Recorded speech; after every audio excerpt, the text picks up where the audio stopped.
Hi friends, அனைவருக்கும் வணக்கம். நாம் இன்னைக்கு ரொம்ப சாஃப்டான நல்ல புசு புசுன்னு பஞ்சு போல் ஆப்பம் எப்படி செய்யலான்னு பார்க்கலாங்க. கேரளா நாகர்கோயிலெல்லாம் ரொம்ப அது ஸ்பெஷலுங்க.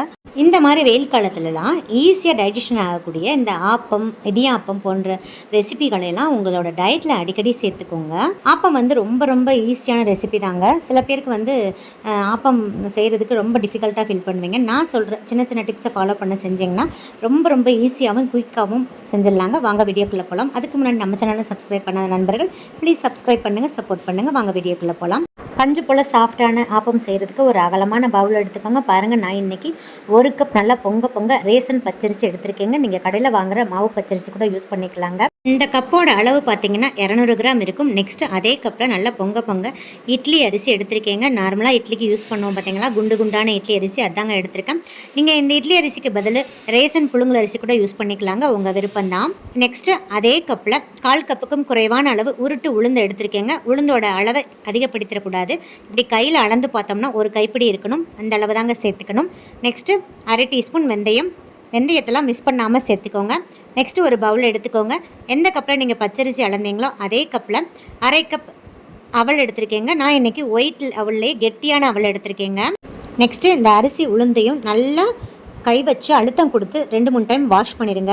நீங்கள் இட்லி அரிசிக்கு பதில் ரேசன் புழுங்கல் அரிசி சேர்த்துருந்தீங்கன்னா கல்லுப்பு போட்டு நல்லா 2-3 டைம் வாஷ் பண்ணிடுங்க. அப்போ தான் ஆப்பம் நல்லா பளிச்சுன்னு வருங்க. நான் இன்றைக்கி கல்லுப்பு சேர்த்துக்கல, சும்மா தான் வாஷ் பண்ணியிருக்கேன். நெக்ஸ்ட்டு இந்த அவல்லையும் தண்ணி ஊற்றி 2 டைம் நல்லா வாஷ் பண்ணிடுங்க. வாஷ் பண்ணிவிட்டு 2லேயுமே குடிக்கிற தண்ணி ஊற்றி ஒரு 5 ஹவர்ஸ் ஊற வச்சுருங்க. அவளையும் சேர்த்தே ஊற வச்சுருங்க. தண்ணி பவுலில் சேர்த்து ஊற வச்சுருங்க. நீங்கள் கிரைண்டரில் ஆட்டுறதா இருந்தால் 4 ஹவர்ஸ் ஊறினா போதுங்க. பட் மிக்சியில் ஆட்டுறதா இருந்தால் கண்டிப்பாக 5 ஹவர்ஸ் ஊறணும். அப்போ தான் சீக்கிரம் அரைப்பட்டு நல்லா ஸ்மூத்தாக கிடைக்குங்க. இல்லாட்டி அரைக்கிறதுக்கு ரொம்ப நேரம் ஆகும், மிக்சி சூடாயிருங்க. அதனால் நல்லா 5 ஹவர்ஸ் அல்லது 5.5 ஹவர்ஸ் கூட ஊற வச்சுக்கோங்க, ஒன்றும் தப்பு கிடையாது. இப்போ இது ஊறட்டும். பாருங்கள், 5 ஹவர்ஸ் ஆயிடுச்சு. அந்த அவலில் நல்லா மசிகிற அளவுக்கு ஊறிடுச்சுங்க. நெக்ஸ்ட்டு மிக்ஸி ஜார் எடுத்துக்கோங்க. அதில் ஃபஸ்ட்டு அவலை சேர்த்து விட்டுலாம், தண்ணியெல்லாம் புழிஞ்சிட்டு சேர்த்துக்கோங்க. நெக்ஸ்ட்டு எந்த கப்பில் நீங்கள் பச்சரிசி அளந்தீங்களோ அதே கப்பில் 1/2 கப் தேங்காய் துருவல் எடுத்துருக்கீங்க. தேங்காய் துருவலை அந்த ஓலோட துருவிடாதீங்க, மேலாப்பில் அந்த ஒயிட் பார்ட்டை மட்டும் துருவிக்கோங்க. அப்போ தான் ஆப்பம் நல்லா வெள்ளையாக இருக்குங்க. நெக்ஸ்ட்டு அந்த அரிசியில் இருக்கிற தண்ணியெல்லாம் நல்லா ஒட்ட வடிச்சிட்டு அரிசியை மட்டும் கொஞ்சமாக சேர்த்துக்கோங்க. நான் 2 பேட்சாக போட போகிறேன். ஸோ நான் கொஞ்சமாக சேர்த்துட்டு இப்போ எந்த கப்பில் நீங்கள் பச்சரிசி அளந்தீங்களோ அதே கப்பில் 1/2 கப் தண்ணி சேர்த்துக்கிறீங்க. நல்லா அரிசியெல்லாம் வடிகட்டி தண்ணியெல்லாம் வடிட்டு சேர்த்திங்கன்னா நான் சொல்கிற தண்ணியோட அளவு உங்களுக்கு கரெக்டாக இருக்குங்க. இப்போ 1/2 கப் தண்ணி சேர்த்துட்டு மிக்சியில் அரைச்சிடலாங்க. நல்லா இந்த மாதிரி ஸ்பூன் வச்சு எடுத்து விட்டு அரைங்க, அப்போ தான் நல்லா ஸ்மூத்தாக அரைப்படும். இப்போ பாருங்கள், அரைச்சாச்சு. ஒரு பவுலுக்கு ட்ரான்ஸ்ஃபர் பண்ணிடலாம். நெக்ஸ்ட்டு பேட்ச்சு அதே மாதிரி போட்டுடலாங்க. அதே மெசரிங் கப்பில் நான் 1/2 கப் தண்ணி சேர்த்துக்கிறேன். மொத்தமாக 1 கப் தண்ணி சேர்த்து எல்லா அரிசியையும் நான் அரைச்சிருக்கேங்க. இப்போ பாருங்கள், மாவோட பதம் பார்த்திங்கன்னா நல்லா வெண்ணெயாட்டம் அரைப்படணுங்க. இந்த அளவுக்கு நல்லா ஸ்மூத்தாக அரைப்படணும்னா நீங்கள் அரிசியையும் உளுந்தையும் நல்லா ஊற வச்சிடணும். ஸோ நெக்ஸ்ட்டு இது கூட நான் கொஞ்சமாக கல்லுப்பு சேர்த்து நல்லா மிக்ஸ் பண்ணிடுறேங்க. நீங்கள் எந்த அளவுக்கு நல்லா ஸ்மூத்தாக அரைக்கிறீங்களோ அந்த அளவுக்கு ஆப்பம் நல்லா பஞ்சு போல் வருங்க. நெக்ஸ்ட்டு பாருங்கள், மாவு ரொம்ப கெட்டியாக இருக்குங்க. இப்படி இருக்கக்கூடாது. நம்ம நார்மலாக தோசை வார்ப்போம் பார்த்திங்களா, அதை விட கொஞ்சம் தளர்வாகவே இருக்கணும். அதனால் அரிசி அளந்த அதே கப்பில் 1/2 கப் தண்ணி சேர்த்துக்கிறீங்க. ஸோ மொத்தமாக எனக்கு 1.5 கப் தண்ணி செலவாயிருக்குங்க. நீங்கள் எடுக்கிற அரிசியோட அளவு படுத்து தண்ணியோட அளவுகள் மாறுபடலாம். இப்போ நல்லா மிக்ஸ் பண்ணிடுங்க. ஸோ இந்த அளவுக்கு நல்லா தளர்வாக இருந்தால் தான் ஆப்பம் நல்லா பஞ்சு போல் வார்க்க வருங்க.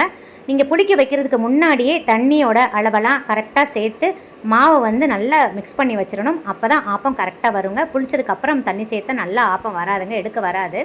ஸோ பாருங்கள், கரண்டியில் எந்த அளவுக்கு நல்லா கோட்டாயிருக்குன்னு. ஸோ இந்த அளவுக்கு நீங்கள் தளர்வாக மிக்ஸ் பண்ணிக்கோங்க.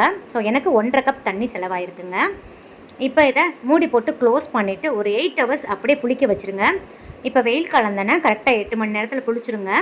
இதே உங்களுக்கு வின்டர் ஸ்டேஷனாக இருந்துச்சுன்னா ஒரு 12 ஹவர்ஸ் ஆகுங்க. ஸோ வெதரை பொறுத்து புளிக்கிற டைம் மாறுபடுங்க.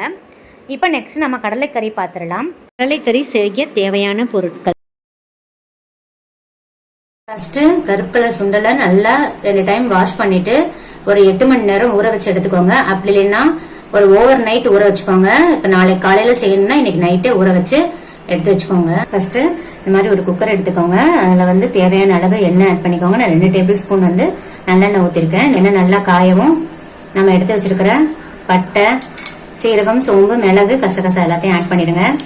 சீரகம், சோம்பு, கசகசா கொஞ்சம் லைட்டாக பொரியவும் நம்ம எடுத்து வச்சிருக்க சின்ன வெங்காயத்தை ஆட் பண்ணிடலாம்.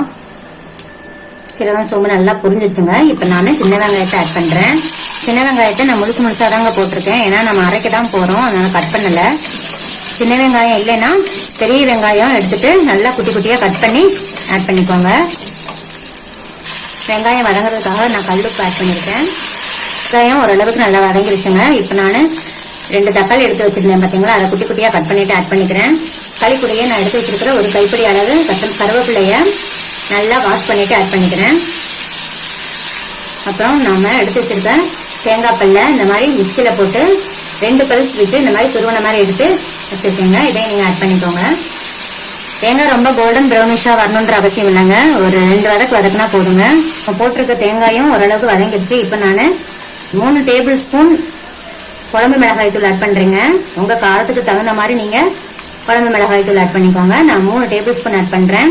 பச்சை வாசனை ஓரளவுக்கு ஒரு 2 வதக்கினா போதும். குழம்பு மிளகாய் தூள் இருக்கிற காரமே போதும். உங்களுக்கு இன்னும் காரம் கொஞ்சம் அதிகமாக வேணும்னாலும் நீங்கள் வெறும் மிளகாய் தூள் கூட ஆட் பண்ணிக்கலாம். குழம்பு மிளகாய் தூளோட வாசனை, பச்சை வாசனைலாம் போயிட்டு நல்ல மனமாக இருக்குங்க. இப்போ போதும், இந்த அளவுக்கு வதங்கினா போதுங்க. இப்போ நாம இதை ஒரு பிளேட்டுக்கு ட்ரான்ஸ்ஃபர் பண்ணிட்டு நல்லா ஆற வச்சு ஒரு ஃபைன் பேஸ்ட்டாக அரைச்சி எடுத்து வச்சுக்கலாங்க. கொஞ்சமாக தண்ணி ஊற்றி ஃபைன் பேஸ்ட்டாக அரைச்சி எடுத்து வச்சுக்கோங்க. பாருங்க, நான் பிளேட்டுக்கு ட்ரான்ஸ்ஃபர் பண்ணிட்டேன். இதை அப்படியே நல்லா ஆற வச்சுருங்க. நீங்கள் வெங்காயம் வதக்கும் போது நீங்கள் லாஸ்ட்டாக குழம்பு மிளகாய் தூள் சேர்க்குறச்ச நல்லா ஃப்ளேமை வந்து சிம்மில் வச்சுக்கோங்க, இல்லாட்டி சட்டுன்னு அடுப்பிடிச்சிருங்க. சிம்மில் வச்சு குழம்பு மிளகாய் தூளை சேர்த்து ஒரு 2 வதக்கிக்கோங்க. நெக்ஸ்ட்டு இந்த அளவுக்கு ஒரு சின்ன நெல்லிக்காய் அளவு புளி எடுத்திருக்கேங்க. இதை வந்து நம்ம கொஞ்சமாக தண்ணி ஊற்றி ஊற வச்சிடலாம். ஏன்னா நம்ம ஏற்கனவே 2 தக்காளி சேர்த்துருக்கோம், ஸோ அதுக்கு தகுந்த மாதிரி புளி ஆட் பண்ணிக்கோங்க. நான் இவ்வளோ எடுத்திருக்கேங்க. வெங்காயத்தை நல்லா ஆற வச்சுட்டு ஒரு 1/2 கிளாஸ் தண்ணி ஊற்றி நல்லா ஃபைன் பேஸ்ட்டாக அரைச்சிட்டு வந்திருக்கேங்க. இப்போ அதே குக்கரில் ஸ்டவ் ஆன் பண்ணிவிட்டு நம்ம ஊற வச்சு எடுத்து வச்சிருக்கிற 100 கிராம் சுண்டல் ஆட் பண்ணிடலாங்க. பூண்டு, ஒரு துண்டு இஞ்சியை இப்போ லைட்டாக தட்டி வச்சுருக்கேங்க, அதையும் ஆட் பண்ணிடுங்க. அதுக்கப்புறம் நம்ம எடுத்து வச்சுருக்க பேஸ்ட்டு அதையும் ஆட் பண்ணிடுங்க. பேஸ்ட்டை ஆட் பண்ணிவிட்டு ஒரு வதக்கிக்கோங்க. நல்லா 1லிருந்து 1.5 கப் அளவு தண்ணி ஆட் பண்ணுறீங்க. உங்கள் கன்சிஸ்டன்சிக்கு தகுந்த மாதிரி நீங்கள் குழம்பு எவ்வளோ வேணுமோ அதுக்கு தகுந்த மாதிரி நீங்கள் தண்ணியாக வேணும்னா கொஞ்சம் தண்ணி அதிகமாக சேர்த்துக்கோங்க. நான் இப்போ ஆட் பண்ணிவிட்டு ஒரு 1/4 ஸ்பூன் வந்து மஞ்சள் தூள், 2 பிஞ்ச் பெருங்காயத்தூள், உப்பு, காரம் எல்லாம் செக் பண்ணிவிட்டு நம்ம மூடி போட்டு 8லிருந்து 10 விசில் விடுங்க. பாருங்க, நான் 8 விசில் விட்டு ஒரு 5 மினிட்ஸ் கழிச்சு ஓப்பன் பண்ணிட்டேங்க. இந்த அளவுக்கு இருக்குது பாருங்க. 8 விசில்ல எனக்கு சுண்டல் நல்லா வெந்துருச்சுங்க. பாருங்க, நல்லா வெந்துருச்சு. உங்களுக்கு வேகலைன்னா இன்னும் 2 விசில் சேர்த்து விட்டுக்கோங்க. புளி வந்து கொஞ்சமாக ஊற்றிட்டு செக் பண்ணிவிட்டு அதுக்கப்புறம் வேணும்னா ஆட் பண்ணிக்கோங்க. 2 கொதி வரவும் ஆஃப் பண்ணிடுங்க. பாருங்க, நல்லா ஒரு 2 கொதி வந்துருச்சு. இப்போ நம்ம இதை ஆஃப் பண்ணிடலாங்க. ஸ்டவ் ஆஃப் பண்ணிவிட்டு தாளிச்சு கொட்டிடலாங்க. நீங்கள் யூஸ்வலாக எப்படி தாளிச்சு கொட்டுவீங்களோ அது மாதிரி தாளிச்சு கொட்டிக்கோங்க.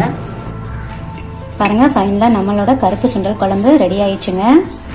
நீங்கள் தாளித்து கொட்டின உடனே நல்லா டக்குன்னு மூடி வச்சு மூடிடுங்க. அப்போ தான் அதோட வாசனை நிறைய நேரம் வரைக்கும் அப்படியே இருக்கும். பாருங்கள் எவ்வளோ அருமையாக இருக்குன்ட்டு. மட்டன் குழம்புக்கு ஈக்குவலான டேஸ்ட்டில் இருக்குங்க நீங்கள் இந்த மாதிரி செஞ்சீங்கன்னா. நெக்ஸ்ட் இப்போ பாருங்கள் 8 ஹவர்ஸ் ஆயிடுச்சு. மாவு நல்லா புளிச்சிருச்சுங்க. பாருங்கள், நல்லா பதமாக சாஃப்டாக புளிச்சிருச்சு. நெக்ஸ்ட்டு 1 டீஸ்பூன் ஒயிட் சுகர் சேர்த்துக்கிறீங்க. நல்லா மிக்ஸ் பண்ணி கொடுத்துருங்க. பாருங்கள், மாவோட கன்சிஸ்டன்சி இந்த பதத்தில் தாங்க இருக்கணும். அந்த கரண்டியில் கூட கரெக்டாக கவுட் ஆகிருக்கு பாருங்கள். இந்த மாதிரி செக் பண்ணி பார்த்துக்கோங்க. இப்படி இருந்தால் தான் ஆப்பம் உங்களுக்கு நல்லா பஞ்சு போல் சாஃப்டாகவும் ஈஸியாகவும் எடுக்க வருங்க. இப்போ ஆப்பம் சுட்டுடலாம். இப்போ ஆப்ப கடாயை வந்து நல்லா ஹீட் பண்ணிக்கோங்க. இப்போ லைட்டாக ஒரு துணியில் எண்ணெயை லைட்டாக டிப் பண்ணிவிட்டு லைட்டாக தடவி விட்டுருங்க. ஆப்பக்கடாய் நல்லா ஹீட்டாக இருக்கணுங்க. இப்போ கம்ப்ளீட்டாக சிம் பண்ணிடுங்க. சிம் பண்ணிவிட்டு 1.5 குழிக்கரண்டி மாவு எடுத்து ஊற்றிக்கோங்க. ஊற்றிட்டு லைட்டாக இந்த மாதிரி ரொட்டேட் பண்ணிக்கோங்க.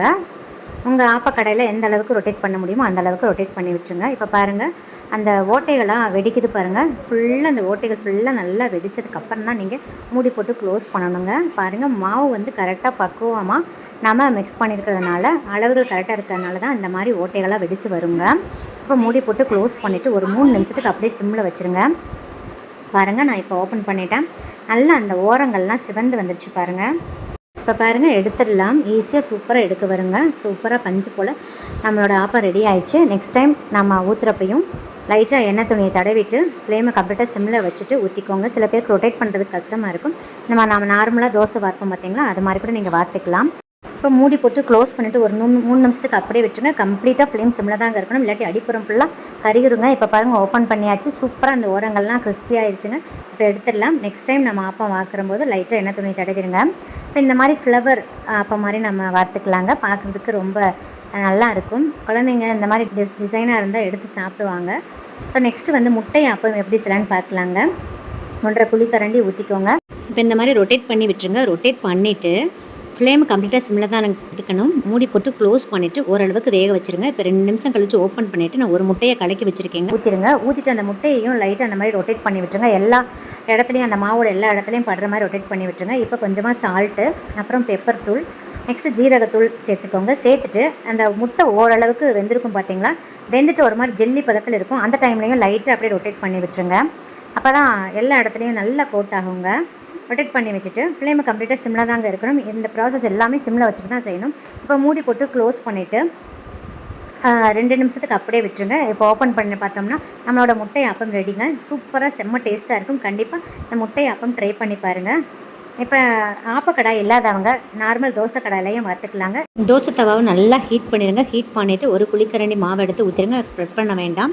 ஊற்றிட்டு நல்லா கண்ணாக வெடிச்சதுக்கப்புறம் நீங்கள் மூடி போட்டு க்ளோஸ் பண்ணிடுங்க. இப்போ அவ்வளோதான், நம்மளோட ஆப்பம் ரெடி ஆகிடுச்சு. பாருங்கள், நம்மளோட பஞ்சு போல் ஆப்பம் செம்ம சூப்பராக ரெடி ஆகிடுச்சுங்க. அந்த ஓரங்களில் நல்லா சிவந்தும் நடுவில் நல்லா பஞ்சு போல் சாஃப்டாக இருக்குங்க. ஸோ நான் சொன்ன அளவுகளை மாற்றாமல் நீங்களும் செஞ்சு பாருங்கள். நான் இதுக்கு தேங்காய் பாலும் செஞ்சுருக்கேங்க, கடலைக்கறியும் செஞ்சுருக்கேன். ரெண்டுமே செம்ம டேஸ்ட்டாக இருக்குங்க. நான் இன்றைக்கி தேங்காய் பாலில் வந்து நாட்டு சக்கரை சேர்த்துக்கிறதுனால கொஞ்சம் லைட்டாக ப்ரௌனிஷாக இருக்குங்க. பாருங்கள், இது வந்து தவாவில் ஊற்றுனது, தோசை தவாவில் ஊற்றுனது. ஸோ இந்த வீடியோ உங்களுக்கு மிகவும் பயனுள்ளதாக இருக்கும்னு நினைக்கிறேங்க. இந்த வீடியோ பிடிச்சிருந்தா லைக், ஷேர், கமெண்ட் பண்ணுங்கள். மறக்காமல் சப்ஸ்கிரைப் பண்ணுங்கள். பக்கத்தில் இருக்கிற பெல் ஐக்கானை கிளிக் பண்ண மறந்துடாதீங்க. உங்கள் ஃப்ரெண்ட்ஸ் அண்ட் ரிலேட்டிவ்ஸ் கூட நிறைய ஷேர் பண்ணிக்கோங்க. சுவை அறிந்துட்டு சுவைத்து பாருங்கள். நன்றி, வணக்கம்.